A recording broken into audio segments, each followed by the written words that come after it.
Yeah, now you can start. Okay, thank you. So we're going to look at the book of Revelation. So I want to give everybody 1 minute just to tell us. You tell us if you know what do you know about the book of Revelation. 1 minute. Just tell us what you know about the book of Revelation, so that you can have a know-how about the book of Revelation. 1 minute. Just tell us what you know about the book of Revelation.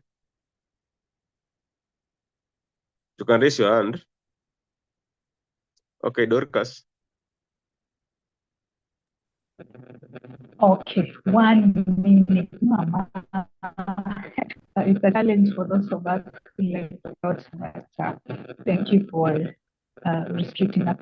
Now, in my understanding, Revelation is called Revelation because it is a vision that the writer of the book, who is Wait, Dorcas, wait. I can hear some weird noise. I don't know whether it's your microphone. Oh, I wonder there is. whether my echo. Dorcas, you're also breaking, so check on your network. Oh, I struggle a lot with.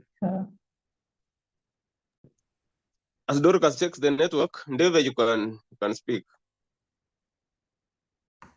Yes, good evening, everybody.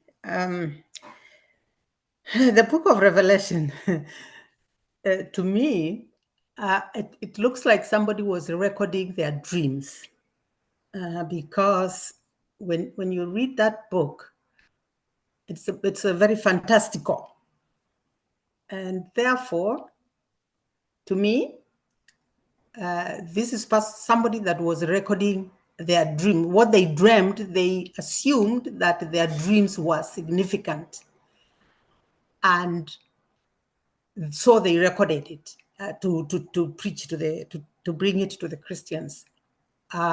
Alternatively, this was somebody that was on something, because when you look at the fantasy, it's definitely somebody that was on chap.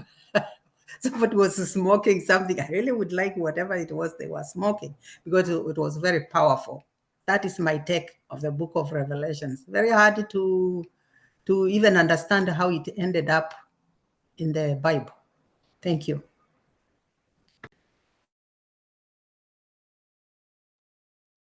Okay, thank you. Anyone with something to add? Okay. For me, what I can say, the book of Revelation is about the prophesying what will come in future, and it mainly focus with the leadership of those times, about the Roman Empire, about the king and how those empire will fall, or how God will conquer those kingdoms for the liberty of Israel. So the book of Israel of the Revelation mostly focus about how God will revenge his people. So the future was on those times, not today.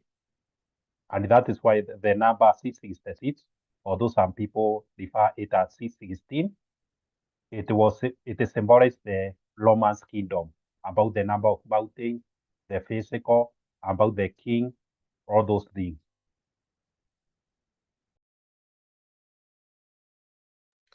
Okay, thank you, Stano. Dorcas, hope your network is good now. You can speak. I wonder, can you hear me now? Am I clearer? Yeah. Okay. Yeah, I've moved to another room. What is the book of Revelation about? This is an apocalyptic description of what will happen to the earth, according to the author John. Matthew is the same John that wrote the Gospel of John, because scholars have noted different the writing title of the full and given. So he's describing time when the earth will be destroyed.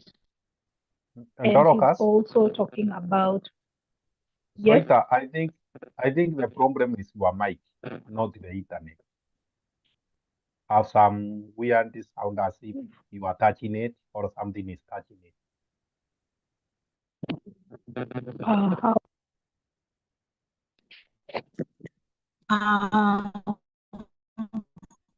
how you still hear that voice. Is it there? No, you're not there. Seems your network has a problem or your mic. One of them. So I'm breaking off still, eh? No, now you're audible. Okay.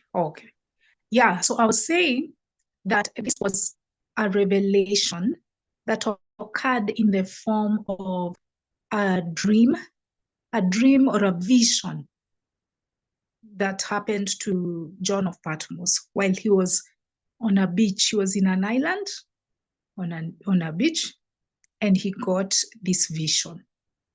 That is why it's called the Book of Revelation. He was commanded to write that revelation in the form of letters to some churches in Asia Minor. Okay, and the book is heavy with allegories. It's heavy with symbolism. It's heavy with a lot of mystical and fantastical ideas. Some of them can be interpreted to mean some things, while others just don't make sense. But we'll get into those details later. Thank you.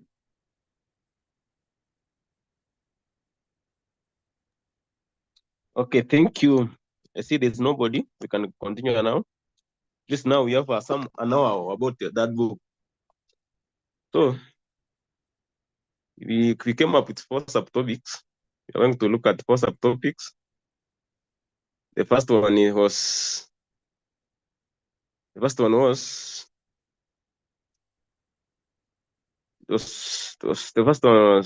historical context and political allegory. So you're going to understand how the Roman rule and the Christian perception may have shaped the symbolical political message within Revelation. Many scholars believe that the symbols like beast, Babylon, were coded to refer to Rome. So I don't know what do you know? What do you know about that? Yeah, anybody can raise the hand and tell us about the historical context and the political allegory. What do you know? Do you think the revelation was written as a hidden to protect against the Roman oppression? So what do you know? You can raise your hand and tell us. Anybody?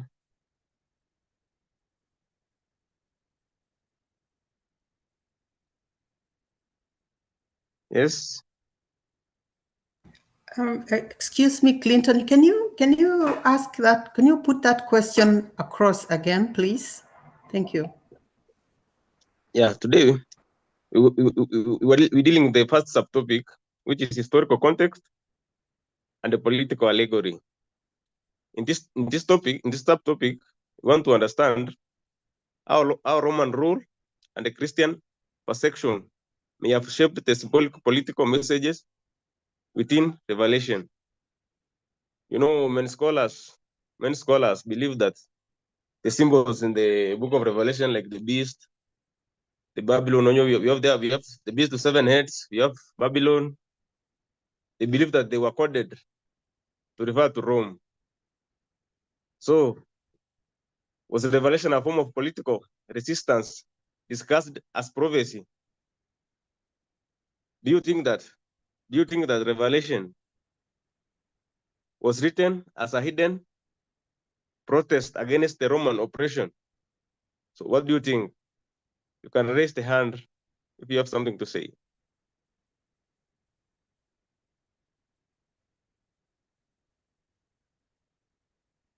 Anybody? Okay, Ndeve. Thanks, Clinton.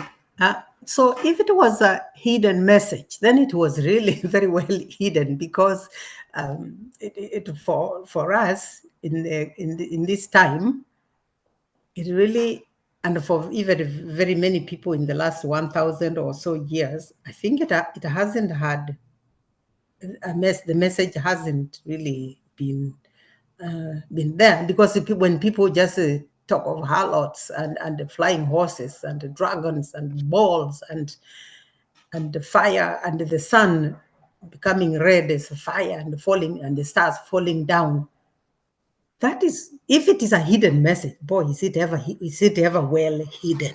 Because I think that probably is one of the books that Christians don't really go to, because it's not very clear what the message is. So if it is a hidden message, then I agree that it is very well hidden. Otherwise, who was, if it was God, is part of the Bible and God was sending a message, so who was God sending this message? If it is so hidden, or it is such an allegory of the time that John was writing at Patmos, if it was an allegory or a message for that time, what is that message for, when at any other time it couldn't be understood what the message was? It's just my puzzle. I have attempted to read it and without. Yes, yeah. Thank you. Okay, thank you, Ndeve. Dorcas.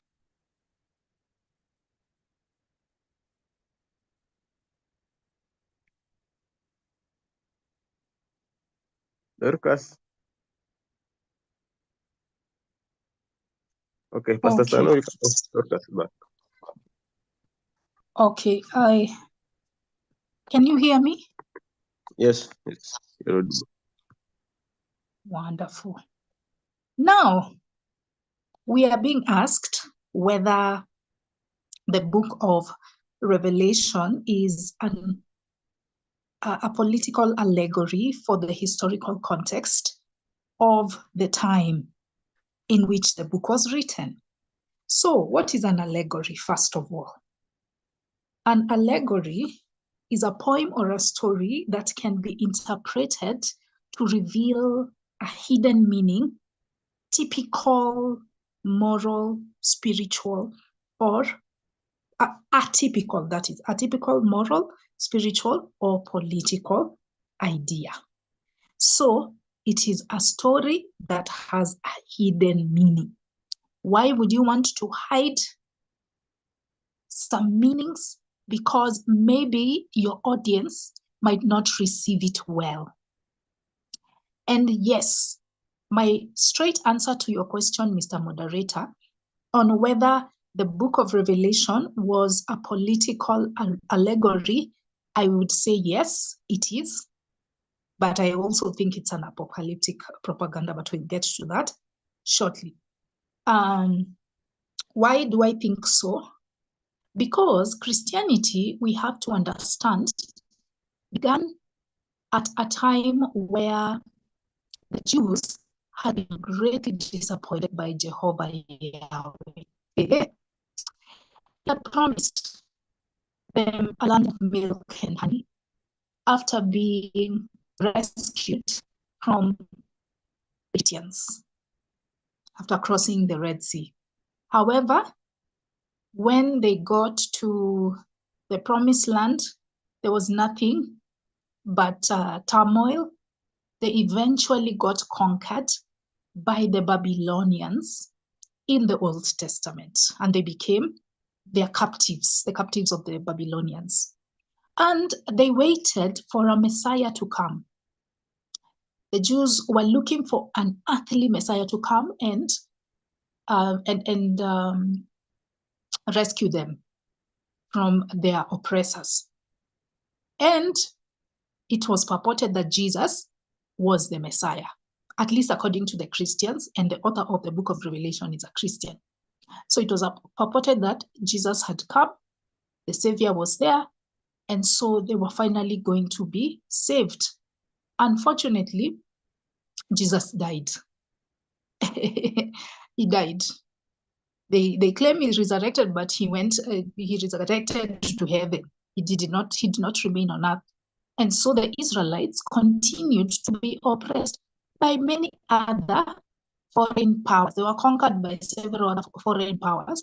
And by the time we got to the to the book of Revelation, the time when it was written, they were under Roman rule. At that time, John opposed Roman rule. However, another author of some New Testament books, that is Apostle Paul, supported Roman rule because he was one anyway. And he even told them that they should respect the Roman emperor. So there was a slight difference between John of Patmos, his perspective towards their rulers, and the perspective that Apostle Paul had towards the Romans. So John of Patmos wanted to give the Israelites some sense of hope in the wake of all the disappointment that they had endured in the Old Testament and the New. But he wanted to do it indirectly, because if he was so forthright, he would be captured and he would be exterminated by the Romans. So he had to do it in a clandestine way, and that is why he used the political allegory. I know I've spoken for long. Let me just mention one last thing that can verify this. When we see some of the stories and symbols that are employed in the book, we have cases of beasts or the beast. Okay, there were several beasts, some with so many eyes, I don't know with how many horns, but generally speaking, beasts are taken to represent earthly people that oppose God or God's people. So according to John of Patmos, the Roman rulers opposed God or the people of God, because Christians were perceived to be the people of God. So it was assumed that the ruler of the Roman Empire was a beast in and of himself. And that's why later when we hear of the number 666, the mark of the beast, well, we are usually told that this means it's somebody who opposes the Savior, is the Antichrist. Okay. However, that perspective later on came to bite them, because Emperor Constantine became a Christian. He converted to Christianity. And even though he's a ruler of Rome, which according to John at the time was imagining that Roman rulers are enemies and they are beasts, but now they are no longer beasts. And the Christian scholars later on were confused about how to tackle this. So that is my take. It is indeed a political allegory, because these were oppressed people and they were trying to convey resistance as well as hope to the disappointed people of Israel. Thank you. I think next was Pastor Stano. Pastor Stano, you can speak. Also, you can also tell us, you were once a pastor. You can also tell us what the author in the book just to use symbols instead of giving us a clear message. Yeah, Stano. Yeah. What I can say is just what most scholars say about the book of Revelation was written aloud between 95 to 96 AD. And that was the time during the Damarius Emperor, Damarian, when he was ruling, and he was the one who was persecuting Christians. And that is why the most scholars suspect that the book of Revelation was written mostly against that emperor, because he was the one was needed to persecute the Christian.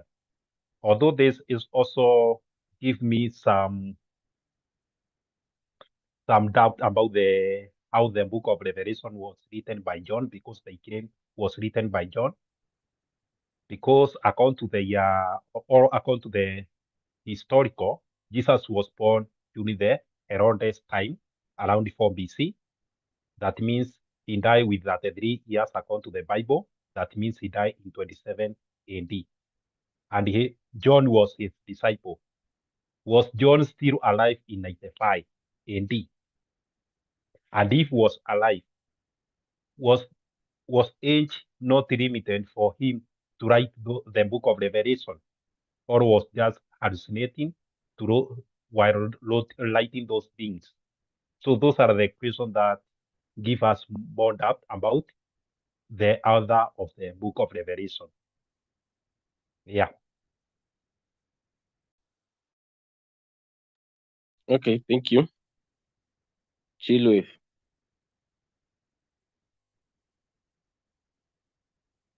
Yeah, I Okay. but I just had a question for Dorcas. I was just wondering, what's the difference between an allegory, a metaphor, and a parable? And aside from that, I think Donald Trump is either the Antichrist or the beast. I think it said the beast shall be injured and then miraculously healed. So yeah, he got shot and then he got healed and he's back. So yeah, that's all.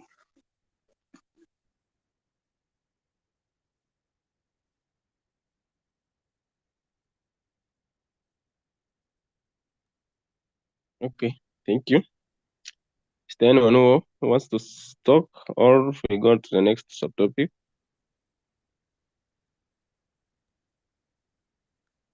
Anyone? Can I answer his question? Okay. Yes. What's the difference between an allegory, a symbol, and a parable?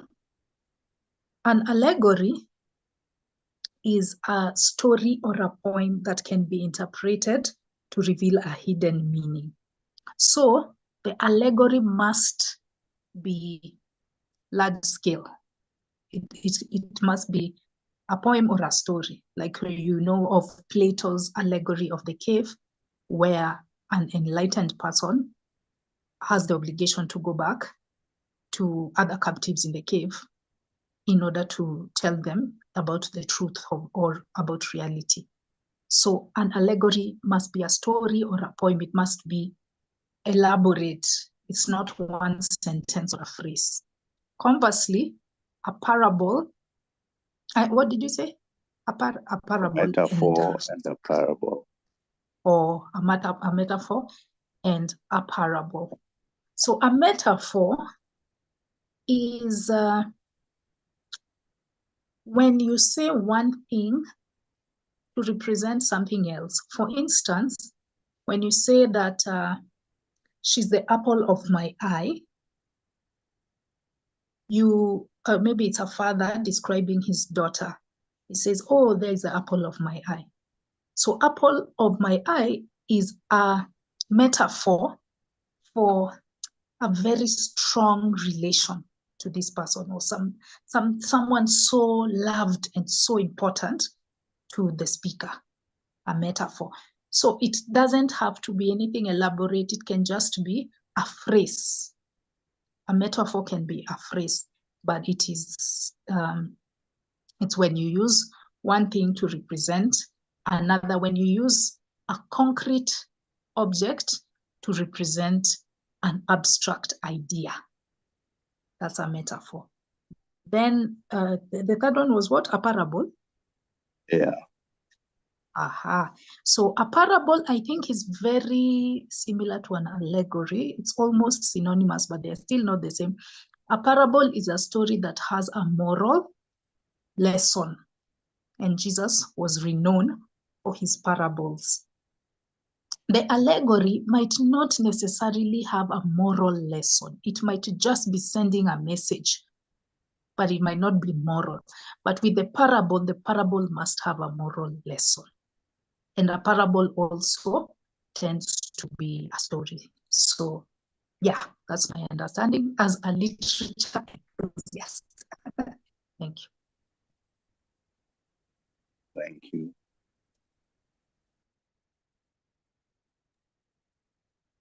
Okay, so before we go to the next subtopic, I wanted to ask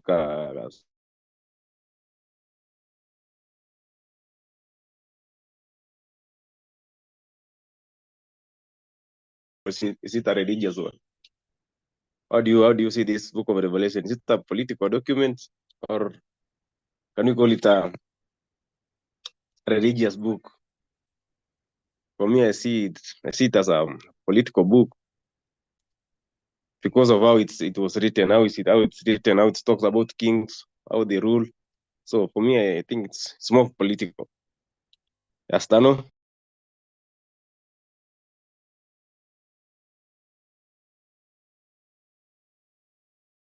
Stano, you're muted. You're muted. Oh, sorry. I'm saying according to what we see the book of Revelation, it's not a political, but somehow we can connect with the political because it was written during the persecution of Christians. So most of the time they also talk against the Romans leadership by then, but in a spiritual way. And that is why they were not fighting in a political way, but in a spiritual way by putting God on that side, that the God will revenge or will demolish those empire.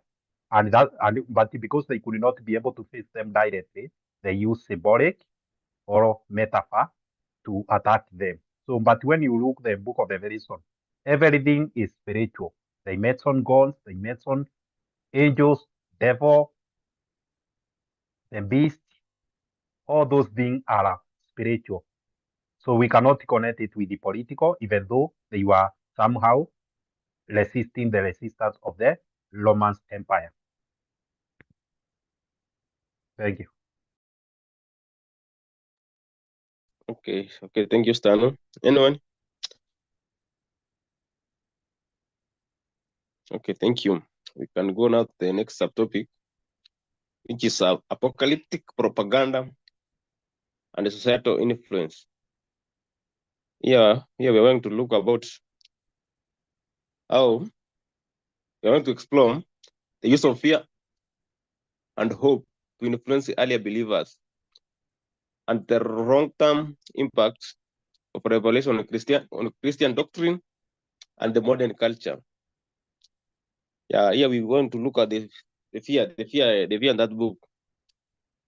So yeah, my question is revelation a tool to control behavior through fear and reward? What do you think? Is revelation used to make people fear? Yeah, Chilwe. Yeah, I think Revelations is a really manipulative tool in terms of prophecy, mainly because of the way it talks about the return of Jesus Christ. You know, there's a joke about like a secretary who leaves her desk and she puts a sign that says, you know, back in 5 minutes or back in 10 minutes. And for anyone who checks the sign, they don't know when the sign was put there. So they always assume it's going to be in the next 10 minutes. And that sign can go on indefinitely. So I've always wondered if these Christians were honest, or if Jesus was honest, why wouldn't he just say when he's coming back? Like, why wouldn't he say, I'm coming back in the year 1000 or 2000 or 3000? And I think it's to keep Christians scared that, oh, you know, at any time Jesus could come back. And if you're not a good Christian, you're going to go to hell. I think, honestly speaking, that's what went through my mind as a Christian. I was like, oh shit, the rapture is going to happen, and I'm gonna get left behind and stuff like that. So another thing is that a lot of people think it's the the end times, like whenever anything goes wrong in society, whenever there's quote unquote moral decadence and such, like people in the States are like, oh, all these transgender people, this is just end times that are prophesied, the debauchery and stuff like that. So whenever bad things happen in the world, people think it's the end times. They're like, oh, the end is near. And what do they do when they think that? They're like, oh yeah, it's time to start repenting, time to strengthen our faith and our resolve, and Jesus is coming soon. So yes, I think Revelations is one of the most manipulative books of the Bible. That's all I have to say. Thank you for that. Dorcas?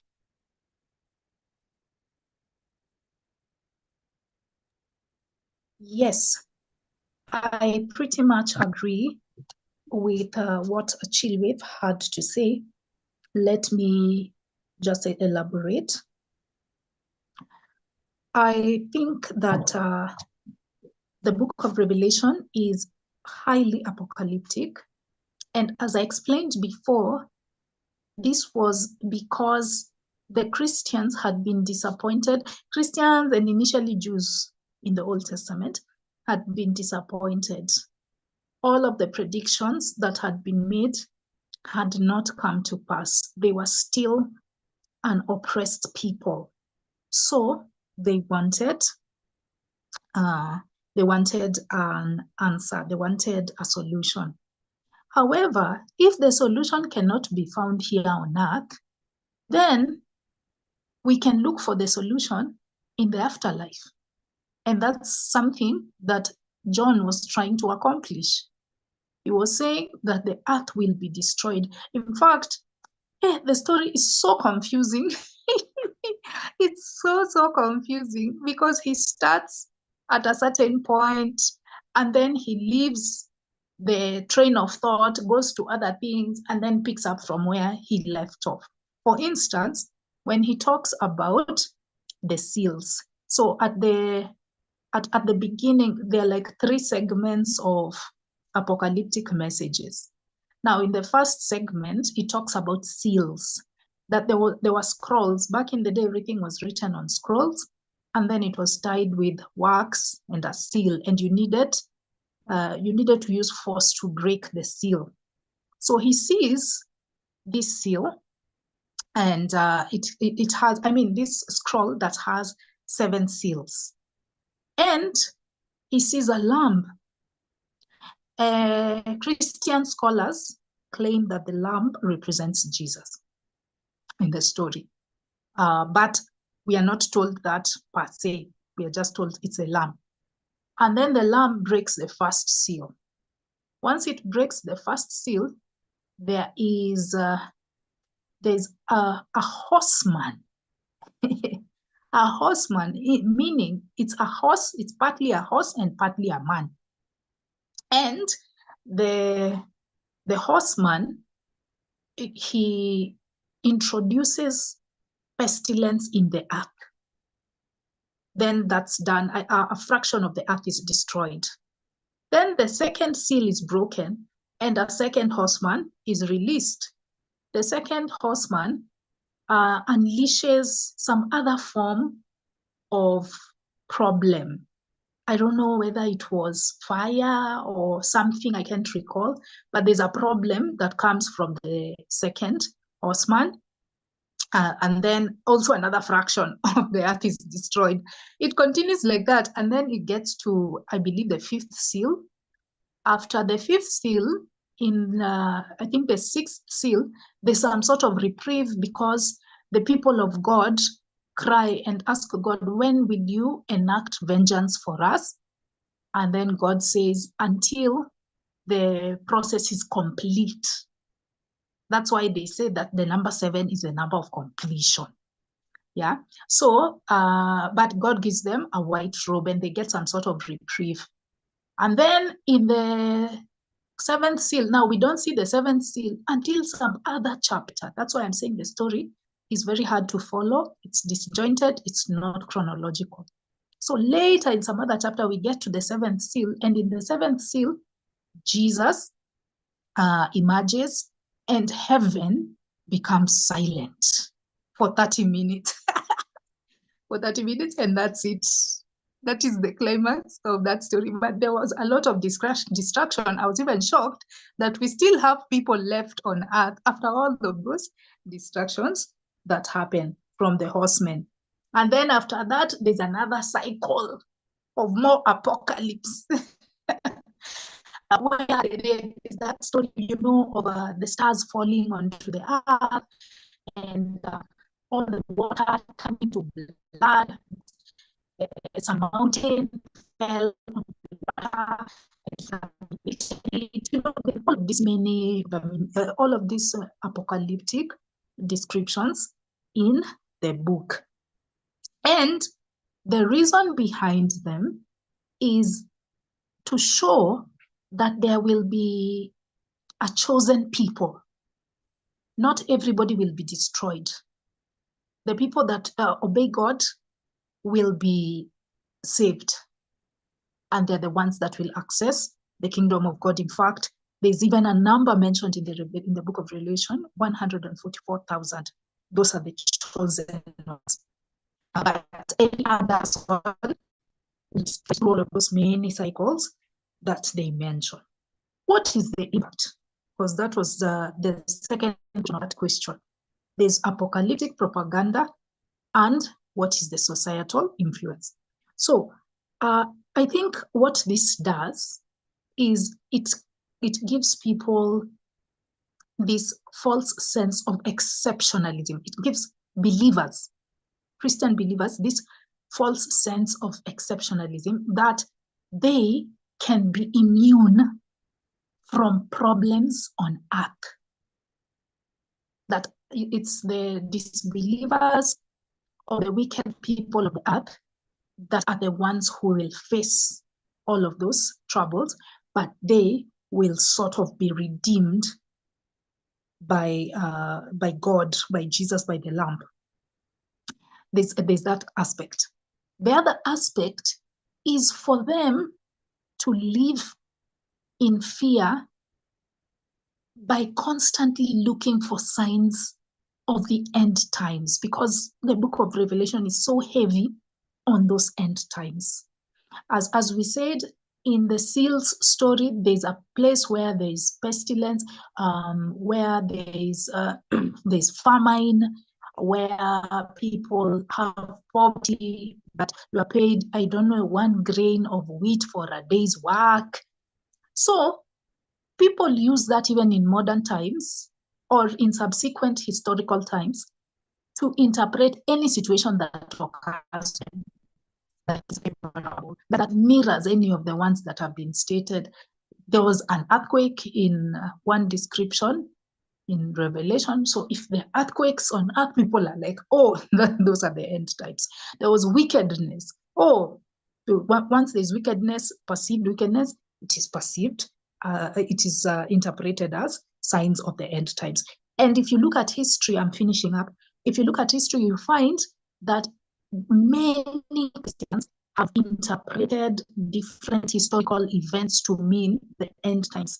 Like during the medieval plagues that were wiping out swaths of people, they said it was the end times. We are still here. The earth still existed. During the Protestant Reformation, they said those are the end times. But alas, we are still here. During the First World War, the Second World War, they claimed that the end times are nigh. During the English Civil Wars, they claimed that the world is ending. And in many of the recent wars, you'll still keep hearing from time to time, the one between the Israelites and the Palestinians, you keep hearing that theme that it's the end times. And even cult leaders, this is my last statement, cult leaders use that to control and oppress people. They cherry pick a few current affairs, a few disasters, and say, look, it's the end times. Let us stop living. Let's sell all our property and prepare to meet our maker. it's giving them fodder for that. This is why I'm very wary of symbolic things, being treated as true, because you can interpret them any way you want. Overall, it is indeed an apocalyptic propaganda that has caused fear and has been used as a force for harm in humanity over generations. Thank you.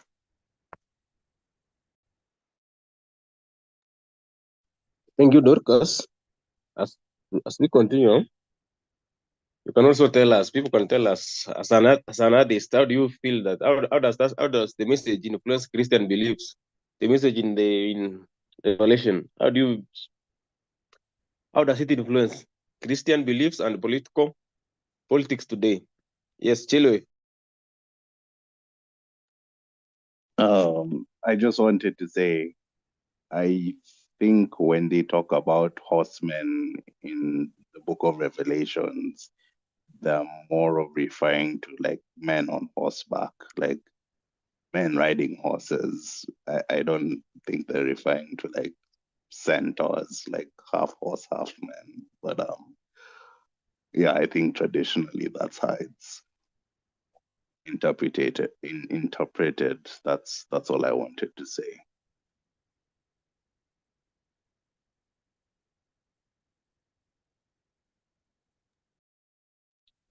Okay, thank you. Anyone want to add something?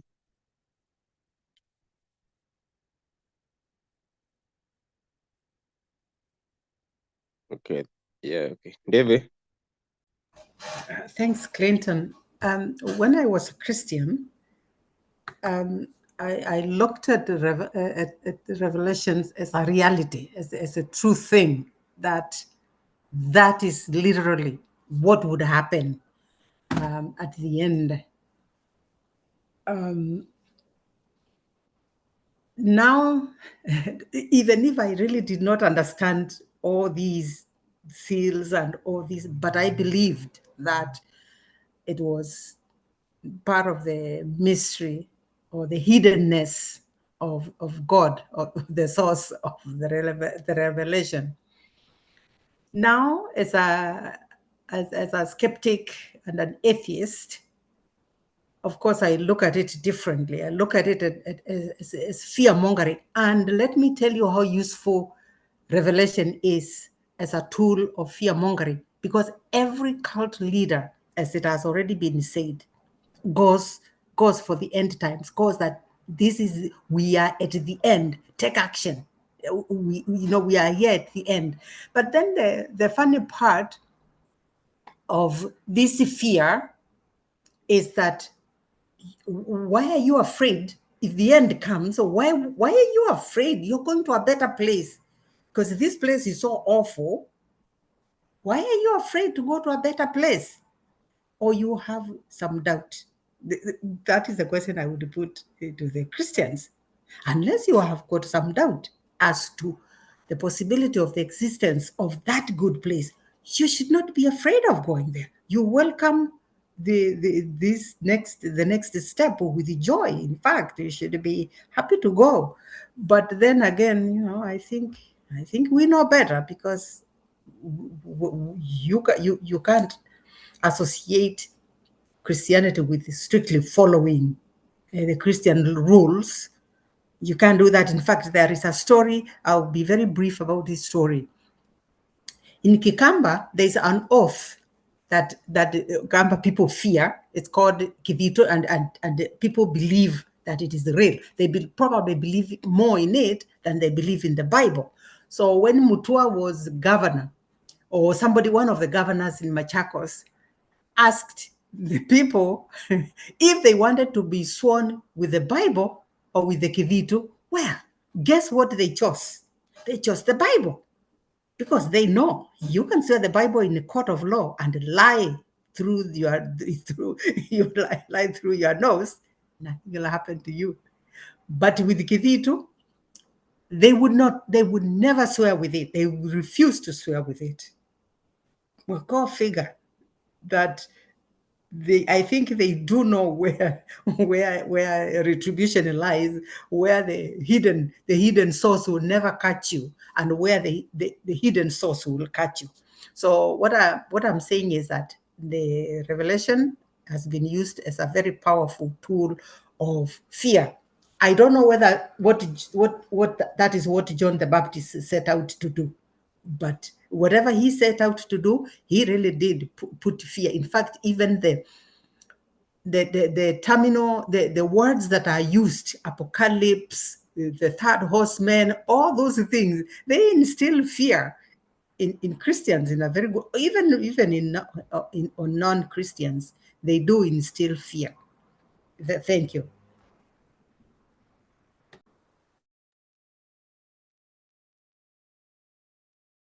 Okay, thank you. Chevelele, your hand was up. Yeah. Thank you very much, Clinton. Though I came in late. But yeah, I think I would like to agree with what Neve had said. I think she said most of my points, which I was going to say. So there's no need for me to echo on the same. However, I also want to add just a bit that I think it's actually sort of human nature that every generation wants to feel like it's the last generation. It's living along the end times. And for the last 2000, not even 2000, I think for a greater part of human history, we had civilizations always thinking that, they are living in the end times. So what they really tend to do is that they tend to panic. They actually tend to panic all along and then start to create stories or symbols that try to make some sense of the world around them. So that's how we ended up with religious texts and things like, Revelations as well. While I was reading through the Bible as a novel, I was fascinated with Revelation, one thing about it is that it was so unreal. It had this vivid language that, talking about stars falling like fig leaves, scorpions that have, locusts that have scorpion stingers at their tail and heads looking like horses. You know how fascinating that is. And yeah, so part of it, it's still to reinforce the believers, to let us scare them around, to give them a sense of false hope, just to reinforce their religious belief. Yeah. And that's what they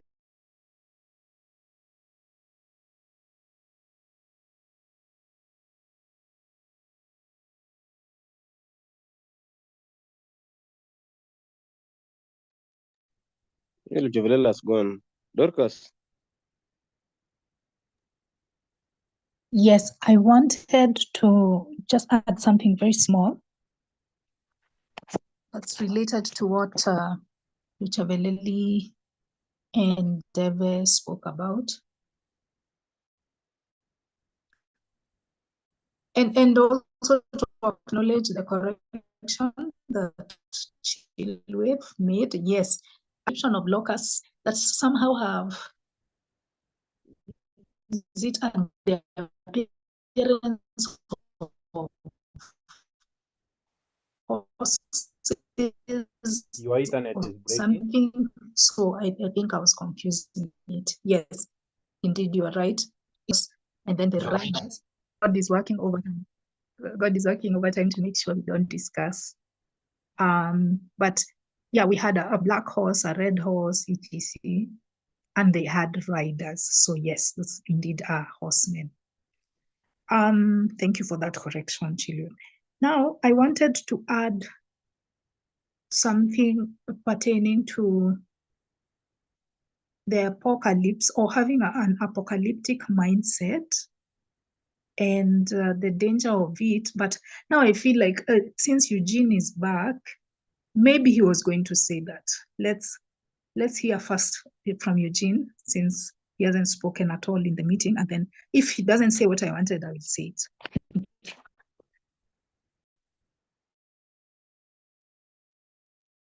Oh, hello.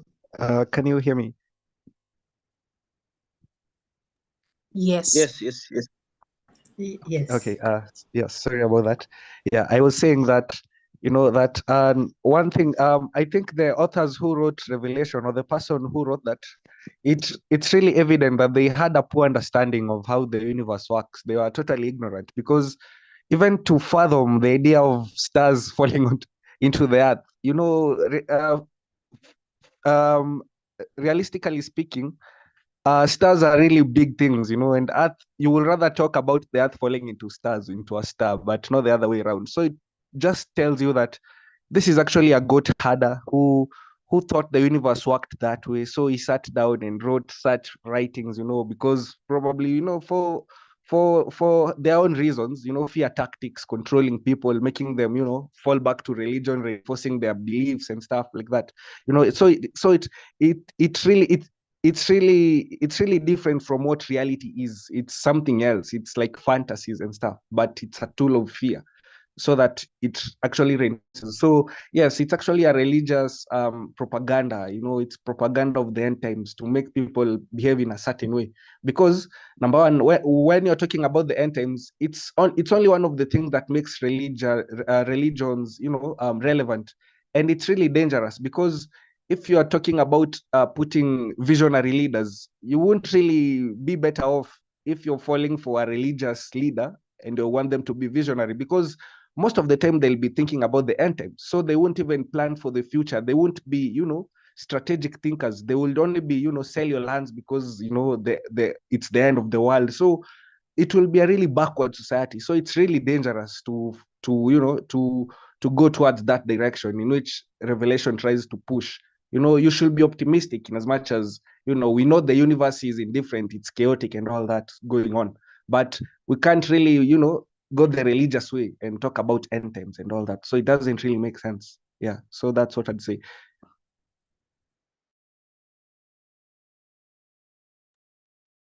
Okay, thank you for that. Dorcas, you want to add something, or we go to next? Yes, I believe that maybe Eugene captured it, but if I can just add 2 sentences. There is a danger of having an apocalyptic mindset, because it makes people passive and it keeps them from engaging in actions that will actually change society.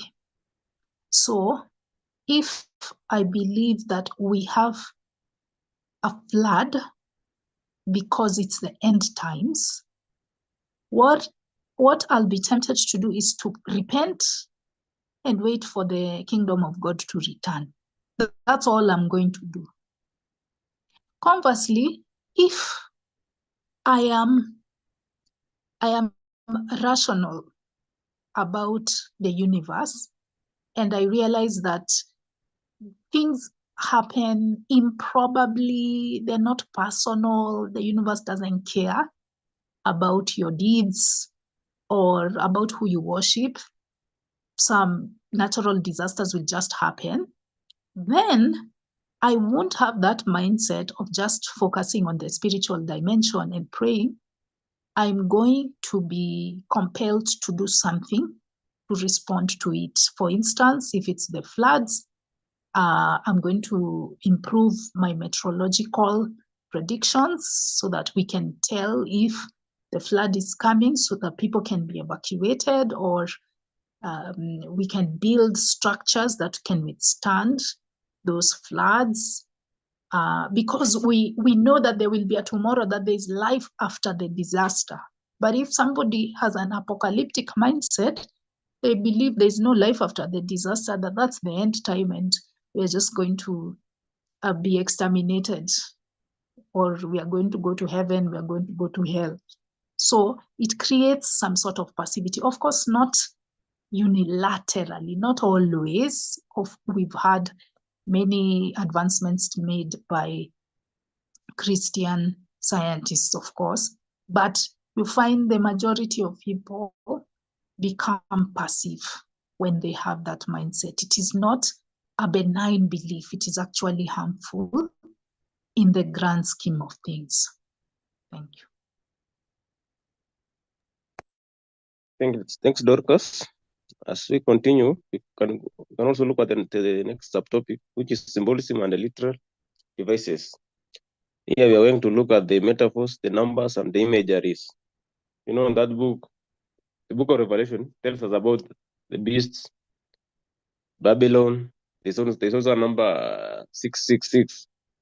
So you can also try to tell us, why do you think Revelation is filled with strange symbols and numbers?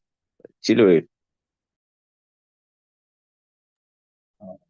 Just wanted to just let me like I just wanted to add on to what Dorcas was saying, that I think this mindset of revelation, it also ties into the book of Genesis. Like, one thing I've noticed, people assume that death is natural, and I think it subconsciously comes from a religious background, and I'm mainly familiar with the Abrahamic religions. So, you're told that Adam ate the fruit, and that's why we had to die. We couldn't live forever. You're told the world is going to end in Revelations, and that we're all meant to go to heaven. So no one thinks it's possible to live forever on earth. But I believe with science and technology, we can radically extend our lifespan.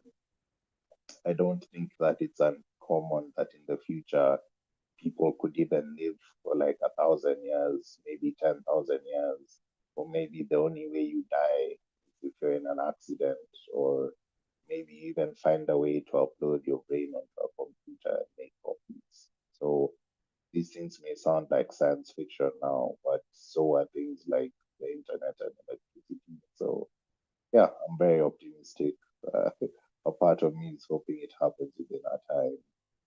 And also, yeah, I was joking about Trump doing that, you guys, but it would be pretty cool if he was. So, yeah.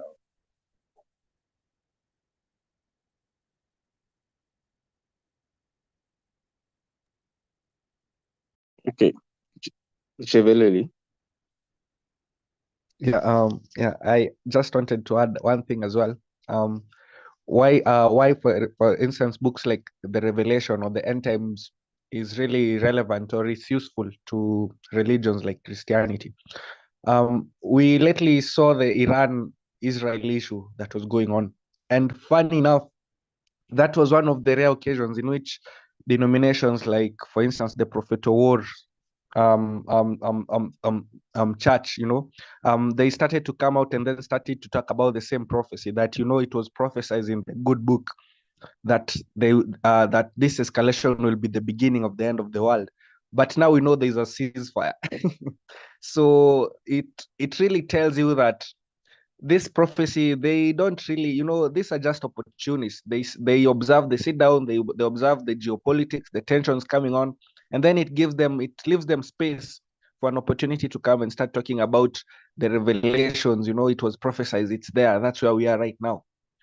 And yes, it really makes them lazy, and it doesn't even make them, to be people who are peace loving, because if you are working with the rational people, when such tensions escalate, diplomatic interventions will first be given priority. It's not a time for you to now and to sit down and start to tell other people that, it was prophesied that these people will come to war and that will be the beginning of World War III, for example.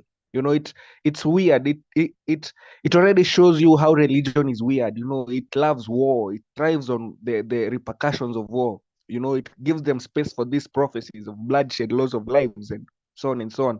So it's not really a good thing that it does that. That's one of its bad sides. So yeah, it's not really relevant at all. And still along the lines of symbolism, it's still because of that some people, I won't mention the names anyway, but we know that some people might be, emboldened by such religious writings that, for example, if God says that your tribe is the chosen nation, so you sort of become like a spoilt brat. You want to terrorize other people because you're God's favorite, because this land was prophesied to you by a certain God. So it already magnifies someone's selfishness or someone's dark side. It doesn't really make any sense because of that mere fact of symbolism and taking things literally. Because to according to a certain group of people that the good book says so and it prophesies. So it's really dangerous. I think it's a dangerous place that religion unfortunately has, and people are usually, hell-bent on it. So it really turns them into cold machines, cold-hearted machines, just doing things because the good book says so. So I think it's not really a good thing. Yeah. Thank you, Dr. Beleli. Dorcas, as you could speak, you can also tell us these symbols, do they point to the real world events or they are purely metaphorical?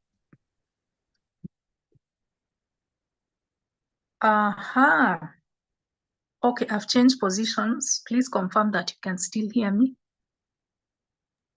Yeah, you're audible. Okay, great. Sorry, just come again that last bit. I was asking, do these symbols point to real world events or they are purely metaphorical? Okay. So I will answer that after giving my response on the symbolism and literary devices in the book of Revelation. So once again, I defined symbolism as images, using images to indirectly express an idea or emotion. Using images to indirectly express an idea or emotion. Allegory, I described it. I said it has to be a story or a poem that can be interpreted to reveal a hidden meaning, typically moral, spiritual, or political. And then we also have metaphors and metaphors. So,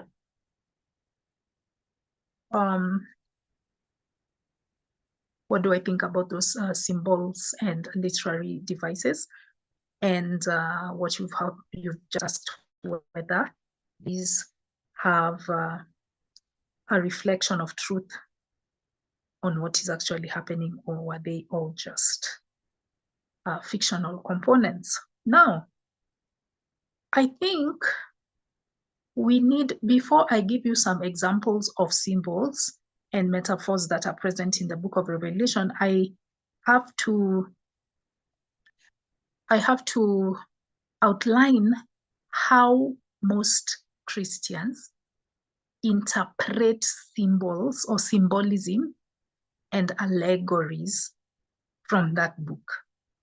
This one, I got it from a Christian website.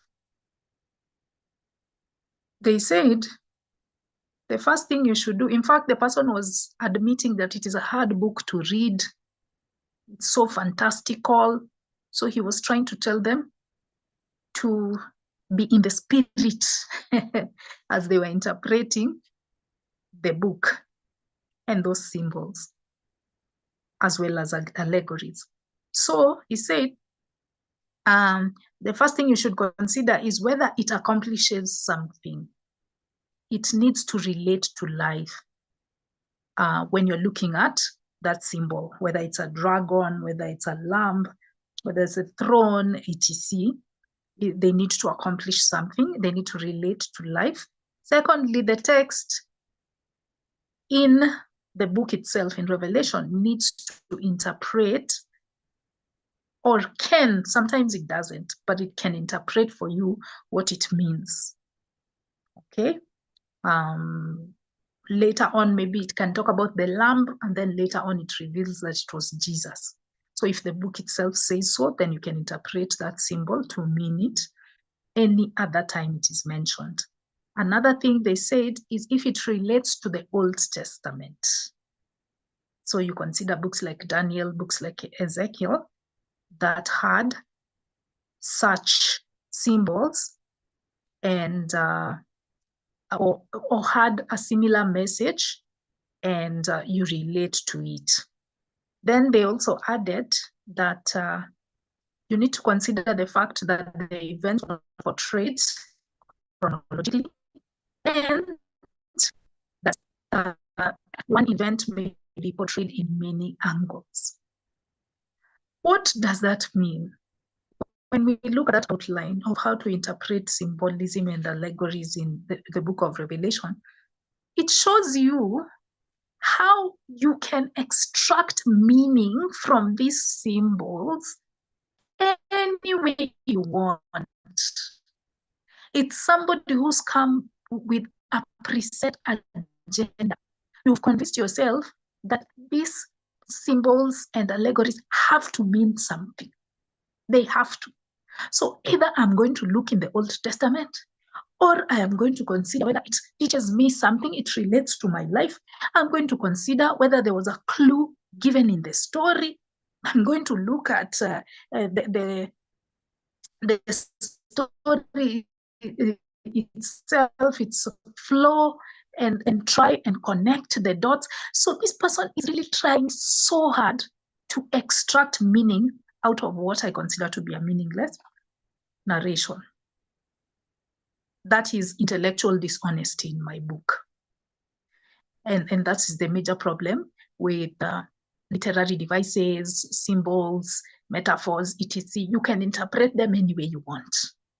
So let me give you a few examples. I know I've already spoken for a while. We have the number 7. We have several cases of 7. There were 7 seals. There are 7 churches, 7 spirits. There's this verse which says, "Blessed are you in the name of he who was and is to come," that was surrounded by 7 spirits, who was seated on the throne. Who is seated on the throne is surrounded by 7 spirits. And then I've told you of the 7 seals, and there's also the 7 churches. 7 represents completeness. And this one is usually because the earth, how many days was the earth created? 7. Okay, God rested on the 7th day. But yes, 7. So what to me this seems is assigning that meaning to the number or to that symbol is maybe a case of retrofitting what had earlier been written. So this author, John, probably read through Genesis, and they saw that the universe was created in 7 days. 7 is the number of completion. So it is no wonder that he mentioned 7 as the number of seals that are necessary for the people of God to stop suffering. Yeah. So they look at what happened in the past and how that symbol has been used in other books, and then they employ it, retrofitting their agenda onto it. Another example is beasts. Like I told you, beasts represent earthly people or rulers who oppose God, even Satan. No, the dragon represents Satan or evil. And we have things like the woman with the sun, that is Israel or the church. And we could see that this woman was persecuted unfairly. You know, women tend to be used that way in the Bible. They tend to be given unjust treatment, or they tend to just be tools in achieving something. The number 12 in the book of Revelation signifies the people of God, because it comes from the 12 apostles as well as the 12 tribes of Judah. So there again, it's retrofitting a number that has been used in the past into this narrative. Last example before I stop speaking is, well, not before I stop speaking, because there was the other question from Clinton, but maybe I'll answer it subsequently. Last example is that of the throne. The throne implies God's sovereignty, but that is just the interpretation of one individual that I visited, one website that I checked out. Maybe some other people might interpret it to mean some other things. And even when you read some of the stories in that book of Revelation, you find that it was as though Jesus was seated on the throne, and then Jesus comes in again and gives himself the crown. It was all very confusing. But overall, what I think is that symbolism is just used as a tool for people to project their own intentions and their own agenda onto the text, and they usually rely on what was written by earlier authors. I'll still answer the other question later, but I think I've spoken for too long.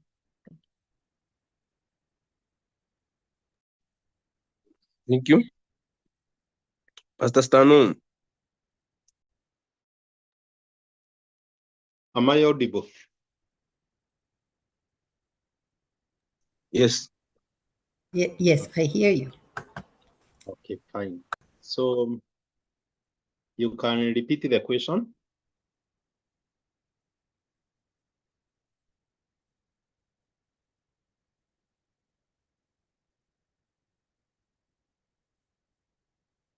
So what I can say about the book of Revelation, it was based on the physical things or the real things, but meets with the symbolism or with the prophecy or talking about the future. For example, we can see the book of Revelation, like Revelation chapter 17, verse 9, is speaking about a woman sitting on a 7 hill. And when we look the geographical of the city of Rome, we find the city of Rome was built surrounded by seven hills. That means it was direct from what the area was. So that means the writer of Revelation wrote according to what he could be able to observe when he was talking against the Roman Empire. And again, you can find also about the 666, the number of beasts.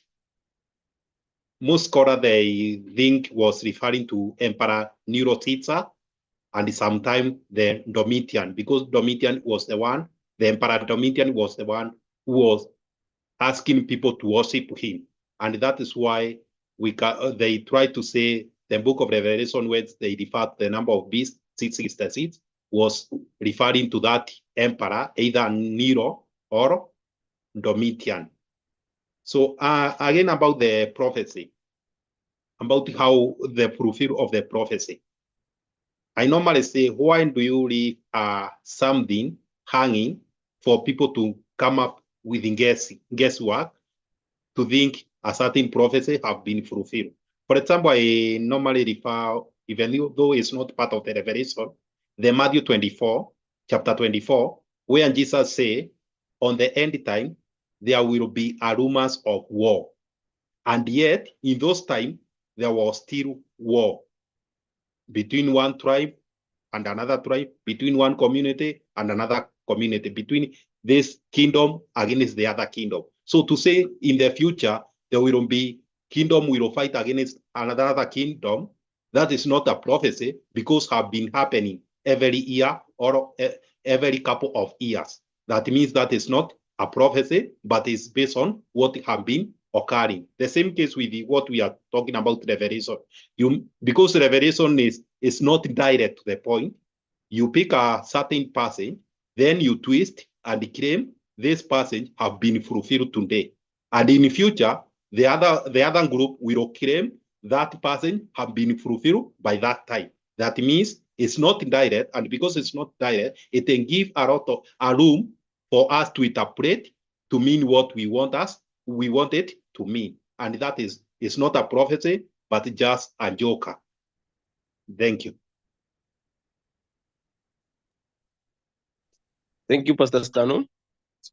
As we continue speaking, you can also try to tell us, do you think that these symbols, are they adding power to the message, or to the symbols confuse the message? Yeah, and David. On the signs and the symbols, let me just quote a few of the signs that today I don't even know how we can interpret it. At least even the symbol about Rome, at least that one is a natural, we can say yes, even up to today, it probably is the same thing. It's a geographical thing. But then here we have 7 signs in heaven. There's a woman, a dragon, and 2 beasts. Then there's a woman clothed in the sun.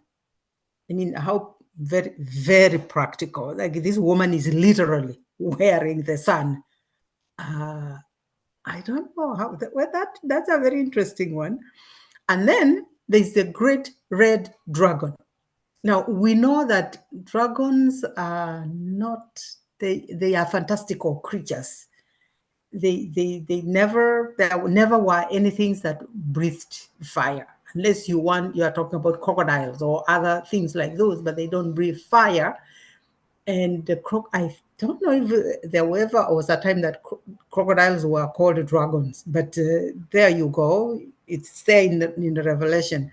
And I do not think that 2,000 years ago there were any dragons. So John was still talking about fantastical things when he was talking about dragons.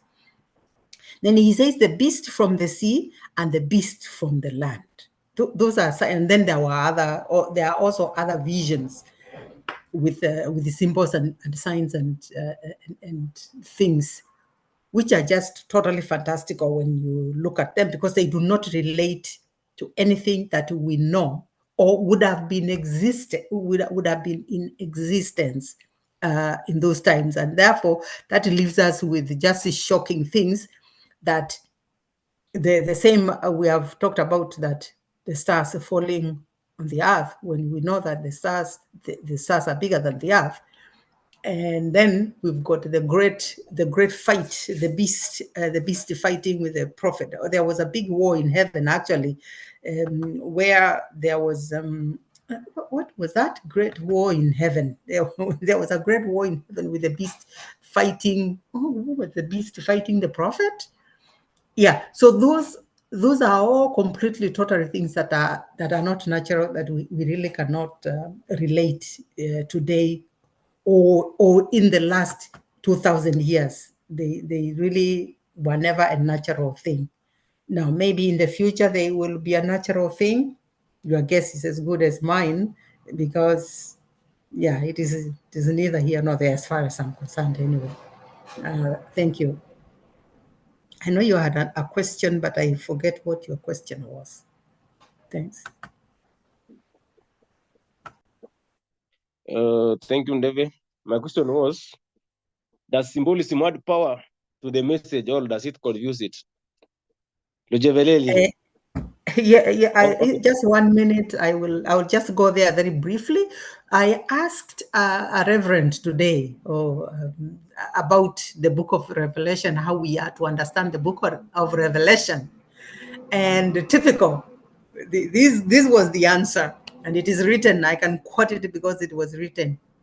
They said that we have to refer to the source of the message. So, and we know the source was not going to show. I told the referent that I would invite the source to come in today. Of course, the source always chooses divine hiddenness. So here we are. The source is not here. We still do not have any explanation. And I don't think we have. I'll keep inviting the source. Okay? They did not show up today. Oh, are you there, source? Hello, can you speak louder, source, if you're here? No, I think the source is not here. Yeah, thank you. We are left to our own interpretation, and therefore we have 7 billion interpretations of any biblical or any religious message that the source does not show up to clarify to us. So we interpret it the way we want, and that's why there are so many different churches and there are so many different gods, because we are interpreting the hiddenness, the way the divine hiddenness is not here to. So we decide for ourselves what the message is, because the message is not clear. Thank you. That's it. That's it, Clinton. Okay, thank you. Beleli. Yeah, just to agree on what Leve had said, I think when it comes to interpretation of these symbols, I think it depends. It varies from one denomination to another. And it depends on what message they want to try and push, if it's manipulating people, if it's controlling there and all that. Case in point, when it comes to this interpretation of the 666 or the beast, you will come to appreciate that different denominations have different interpretation of the same. When it comes to how Catholics, want to interpret it, and I think ex-Pastor Stano had talked about it. This was a guy, Emperor Nero. He was a Roman emperor during that time, and there was a great fire of Rome. It destroyed everything, property and lives. And he used this as an opportunity to, blame the Christians of that time. So they faced persecution. And he was the same one who used to throw them in the arena, and then they got devoured by lions. So yeah, there's that aspect. So he was actually feared. And the story goes to how the Catholics interpret it. The story goes that this Emperor Nero guy was so feared that even by mentioning his name carelessly, like Emperor Nero, it will land you into problems. So they had to develop a code to try and mention his name in secrecy, subliminally. So they started to call him the beast, 666, because he was an enemy of the church. Now, when it comes to symbolism, the Catholics use the same symbolism as, as a future 666, as it's like a future Nero who is to come. So that's how they interpret the story. So this beast guy who they anticipate will still have the same qualities, in as much as he'll be deceptive, he will come as a false prophet and all that. But his traits remain. They will be synonymous with Emperor Nero. Historically speaking, Emperor Nero was a real historical figure, and he was very controversial. He did some weird things, like including killing his own mom. He murdered his own mom. And he was an emperor, so he was a nasty fella. So you will understand why they will fear him that much now. But that's one denomination how it interprets the 666 story. Now, when it comes to other denominations, like we had this fella called Saint Nostradamus. Saint Nostradamus is said to have prophesied the birth of Hitler. So according to his followers, they actually view Hitler as the beast, as the 666 guy. So, and that said, there are also some people who are anti-Catholic. So they usually view the Pope as the beast, as the false prophet, as the 666 guy. So you will come to appreciate that in as much as Christianity is one religion, it has different denominations. They have different ways of interpreting their own symbols, depending on the message they want to push. If it's a message of hate, it's like this other denomination say that the Pope is a beast, and everything, And if it's a person who looks at geopolitics, and then they take one dictator who killed like almost everyone, they say that must be the beast. So it already shows you that it's not really an objective thing for them even to work on it during this time and era. Yeah. And yeah, so that's what I'd say about it.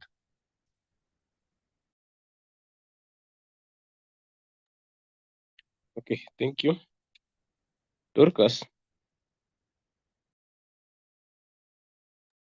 Okay, let me continue with what I was saying before, because I ran out of time. I spoke too much and I wasn't able to express myself as clearly as I intended, or to say everything I wanted.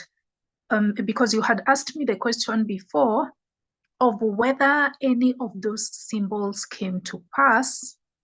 And I would say not really, because that's the nature of metaphors and these literary devices. They are usually so loose, the way they are described, that you can assign meaning to any event in history. As ex-Pastor Sano said, there was one verse which spoke about there being rumors of wars and wars. That is so loose, that is so general. And of course, there will be rumors of wars and there will be wars. That's the nature of humanity. That's how we've been. so far. We are yet to get to that level where we are peaceful creatures. But all the same, there has to be wars and rumors of wars. And in that allegory of the seals, I told you guys of how there were some natural disasters that destroyed people. Some of the horsemen, there was one horseman that was death.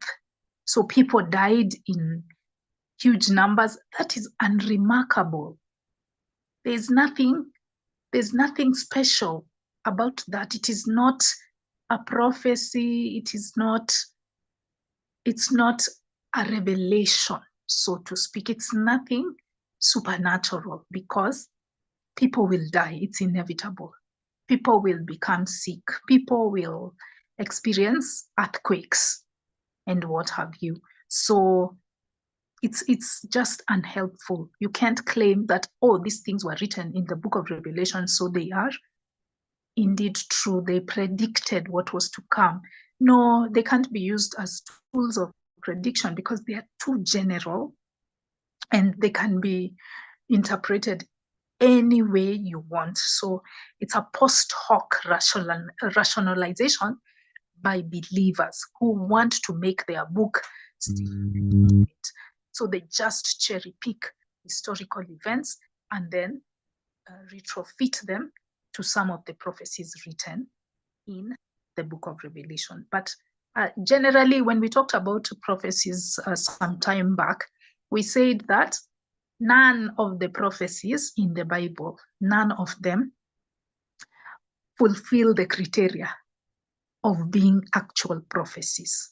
Because a prophecy must be specific, it must be time-bound, and it must be fulfilled by a certain set of circumstances. It can't be several things that can happen which could fall under that category of the prophecy. And it must not be written after the fact. The author must not read a prediction and then write about it and then say, oh, here is a prophecy that has come to pass. So we found that none of the writings in the Bible fulfill that criteria. Now, the second question that you asked members is on the clarity of symbols or allegories. Do they help to make the message clear, or do they obfuscate it? That word, tongue twister. Yeah, I think they muddy the waters. Any place where there is interpretation, you could interpret it any way you want, just based on your agenda. So it doesn't clarify. When you need to use literary devices, you don't bring clarity, you bring confusion. And that is why we have all of these many denominations that Christians have. Lastly, I wanted to add that bit about the number 666. Actually, Eugene mentioned it. There have been very many denominations that have used the 666 in order to call out other denominations. So I know, as a former Pentecostal, we used to believe that Catholics are heretics, that they are Mary worshipping idolaters, and that the Pope purports to be a representation of God on earth. And many Catholics perceive him to be semi-divine because on behalf of God. And they revere him almost as though they are worshiping him. So we as Pentecostals would say that the Pope is the Antichrist, because he is posing as a messenger of God, but he's actually propagating falsehood or false doctrines, false Christian doctrines. And we used to really attack them for that. Then I remember at some point people were saying Bill Gates is the Antichrist because he is the one that built Microsoft, And he'll probably get to a point where he'll introduce a chip, because it is purported that that number will be required for you to buy things. You won't be able to buy, you won't be able to sell, you won't be able to live without that number. And so modern day Christians would say that this would occur by there being some sort of chip implanted in you. And because Bill Gates has been at the forefront of scientific advancements, and some of these vaccines, they were claiming that the vaccines might have that number 666, it will get to that level. You know, just a lot of conspiracy theories have resulted from that number 666, that symbol. And what this shows you is that it just breeds confusion. It isn't a clear message. In fact, if I ever called out God, it would be for his ineffectiveness as a communicator. He could have chosen a direct method of communication, which is physical appearance to each and every human being on earth, either presently or in the future and in the past. If he just physically appeared and spoke to people, there would be no debate, there would be no skeptics and the Society of Kenya. But instead, he chooses to appear to John of Patmos in a dream, and then he has him as who hallucinate all of these fantastical things that are prone to interpretation in myriads of ways. There's no clear message that comes from that, and we cannot say that we truly understand what God intended from the book of Revelation or from those symbols. Thank you.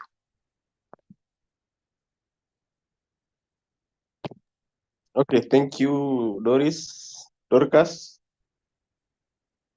Chiloev. Yeah, I just wanted to add on what Dorcas had said. You know, with the whole 666, in the book of Revelations, it says you won't be able to buy or transact without that symbol. So I remember back in around 2012, 2011, that was when I think we were first hearing about QR codes, and someone at church had told us they think that the QR codes are like the 666 symbol, because, you know, like these days you can't transact, you know, they tell you scan the code, use the code. So they're like, oh, this international symbol being used that people are now, it's a mark that's everywhere. And it ties into what Dorcas was saying about the chips. So like you get now the chip, and then the chip will have that QR code that you scan. I think that these photos of people saying like you get a chip maybe in like your wrist. So when you're paying for something, you just put your wrist next to it and it scans it. And it's able to do that because it has the QR code. And now that QR code is the 666. So yeah, that's the conspiracy theory that I had heard growing up.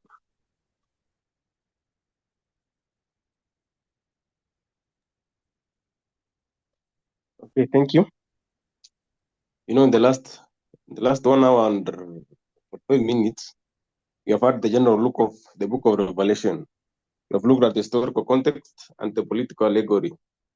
We have looked at the apocalyptic propaganda, and we have also looked at the symbolism in the book. So now we come to our last subtopic, which is the artist perspective. How do you see the book of Revelation? Does it sound like more of a literature book? Is it a mythical book, or is it there to manipulate us? You can tell us. Also, you can be giving your closing remarks. Next was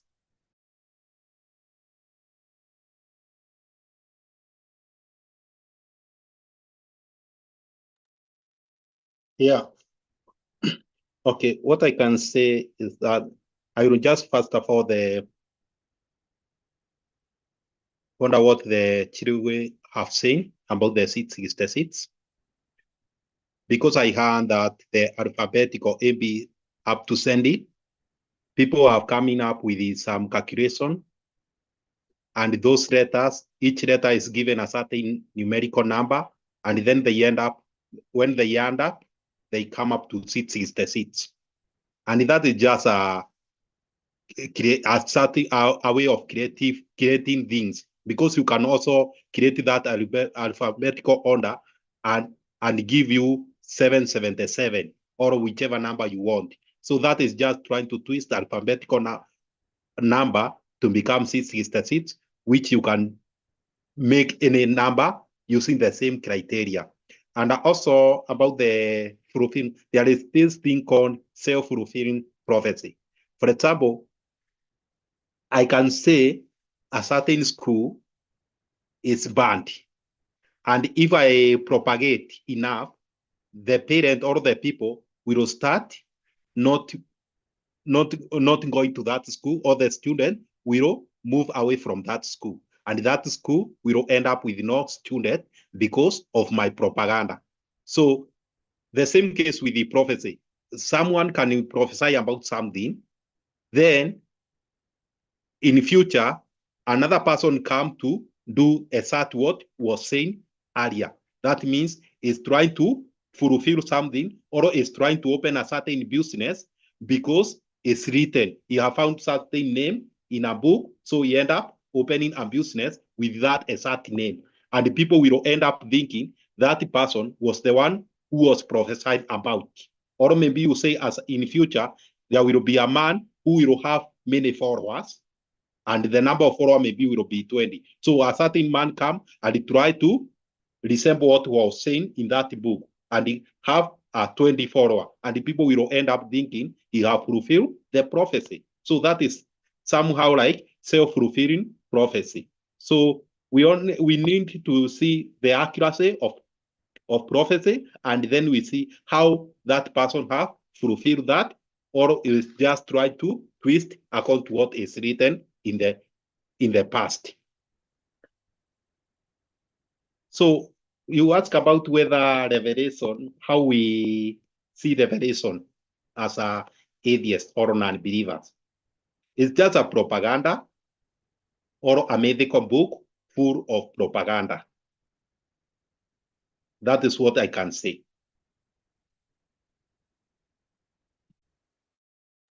Okay, thank you, Pastor Stano. Ndebe?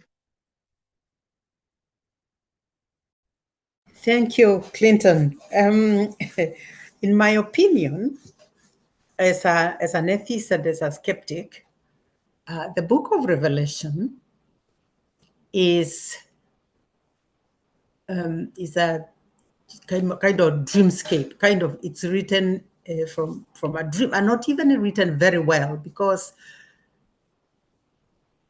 you can write your dreams, but you could put it more orderly. But I think he was thinking that it's a spiritual. He was writing something spiritual, not just his dreams or his visions or what. And we know how visions are. Like, if you start seeing things and you start hearing things, you know, Dr. Ruchevelin will tell you where to go if you are seeing things. So the way it is, it's a jumble, it's a mess of reporting or writing. Because let us take for example a fantasy like Harry Potter. We know that it is a fantasy, my goodness, but what a good fantasy. See what I mean? Or sci-fi by Asimov, or something similar. Somebody is just writing fantasy. We've seen better written fantasies than Revelation. So I would say, I'm very sorry, but that man, I don't know what he was eating there alone, or maybe the loneliness was beginning to get to him. But it is not a very good fantasy, and I don't think it is a very, well, this is me, yeah? It's not very well, it's not a biblical, or I don't know. Maybe I shouldn't go there biblical. Like, since I'm not a Christian, how can I say biblical? But to me, It is a fantasy and a very poorly written fantasy. No, he doesn't follow any order. He does not tell us what this fantasy is all about. The message, there's really no message other than just the creatures that are fighting, and then the Archangel is fighting something. Then, like he puts enough in the fantasy to be interesting, because there are dragons and there are bad people and there are good people, but that's about it. It's not really a very good, well-written fantasy. Thank you.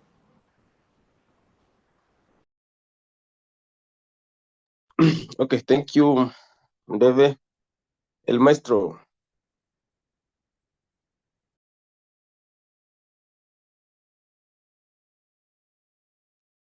Yes, I hope you are all doing well. I've just been listening because I wasn't in a position to speak.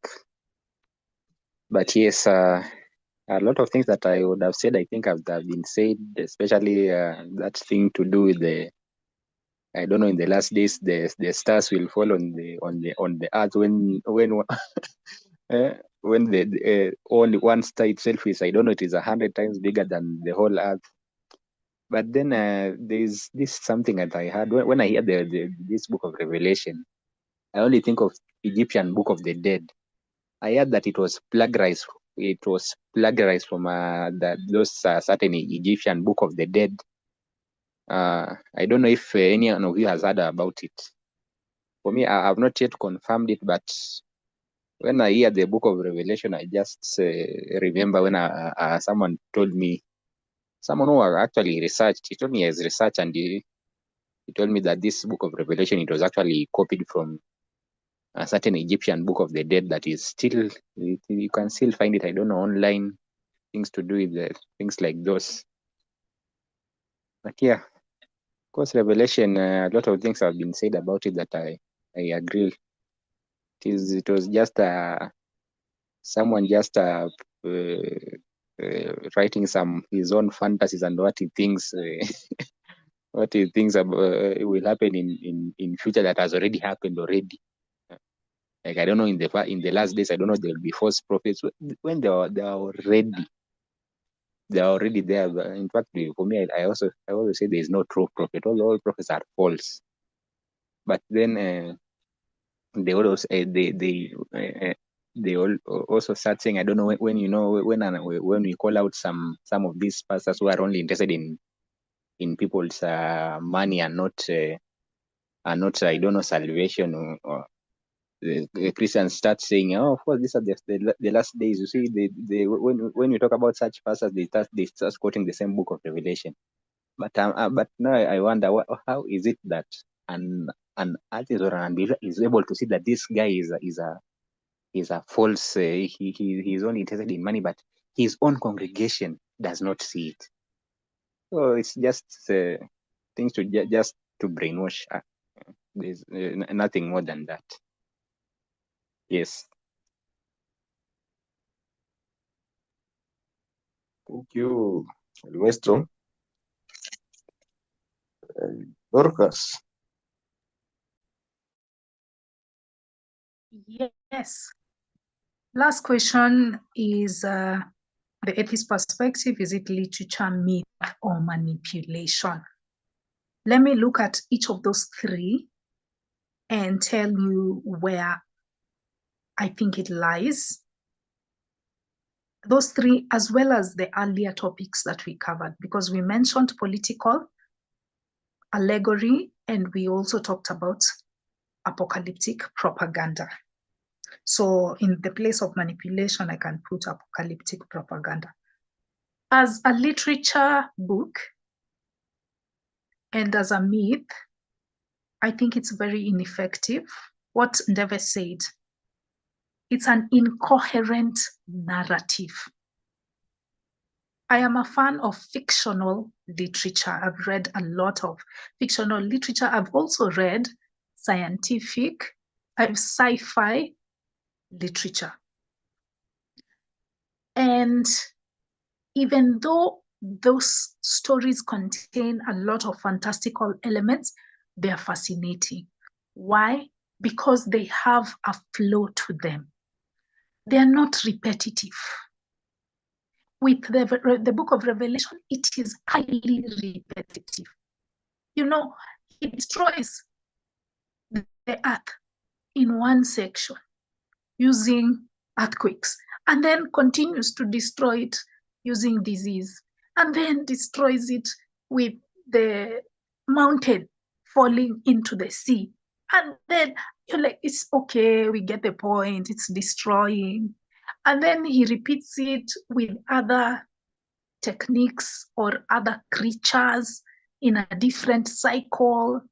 And then he goes back to something that he had left hanging in the previous section, but you were not even aware that there was some sort of suspense he was trying to pull because it was so badly done.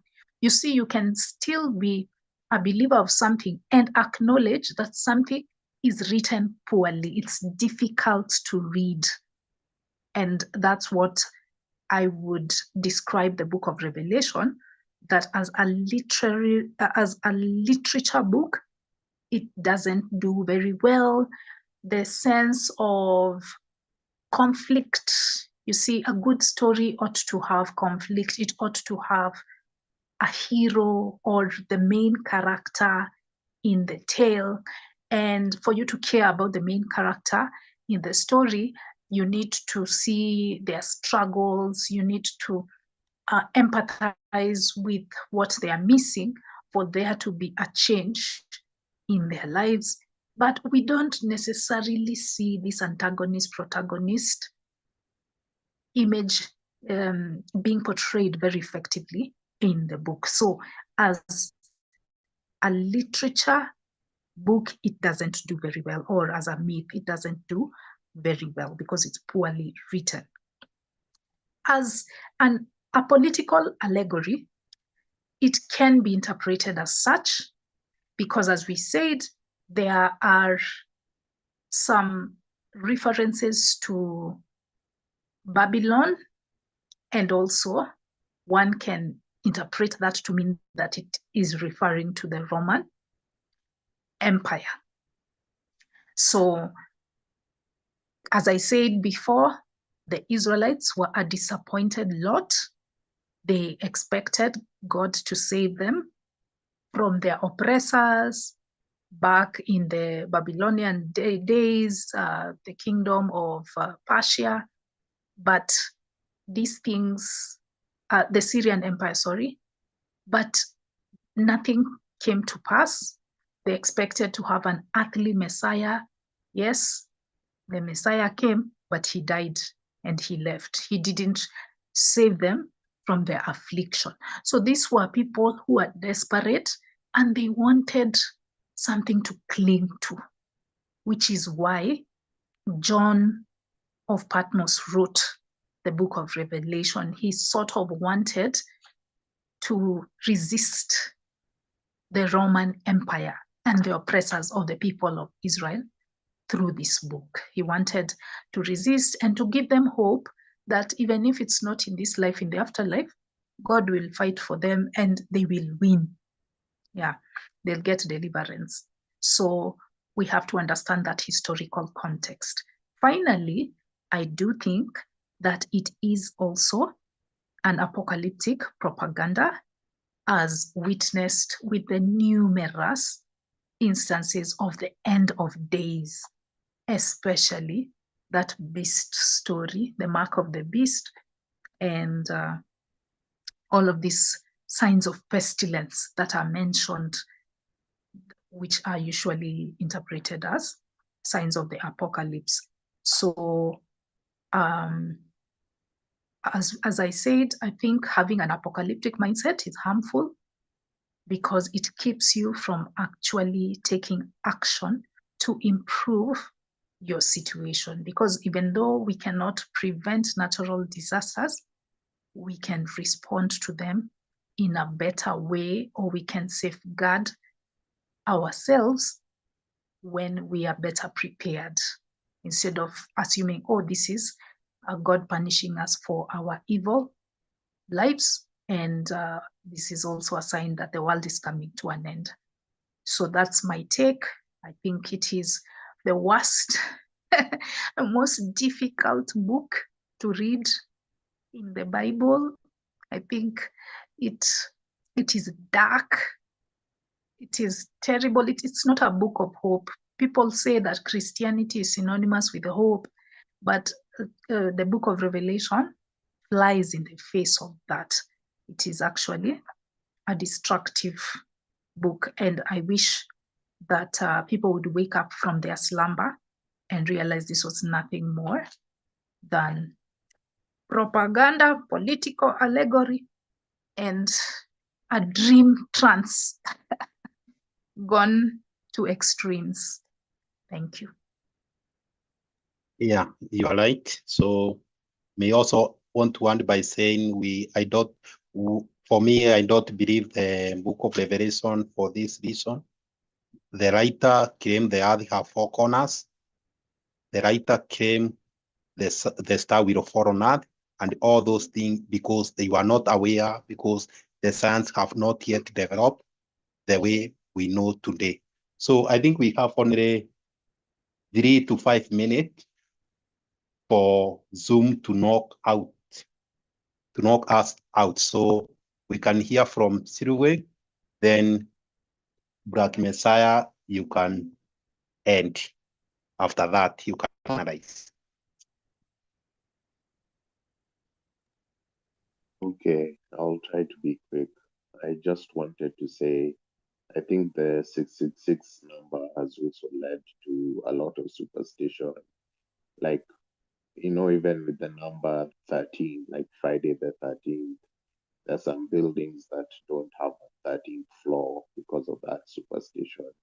So even with 666, when people get like a phone number that has 666, they want a different one. Or an ID number that has 666, they want a different one. So it's just meaningless superstition.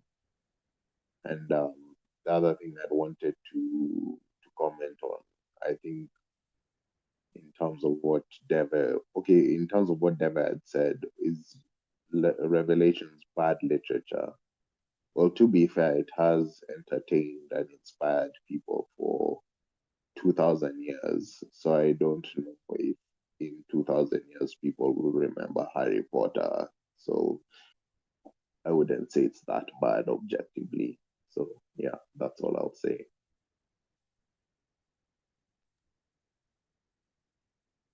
Okay, thank you. I think the discussion has been good.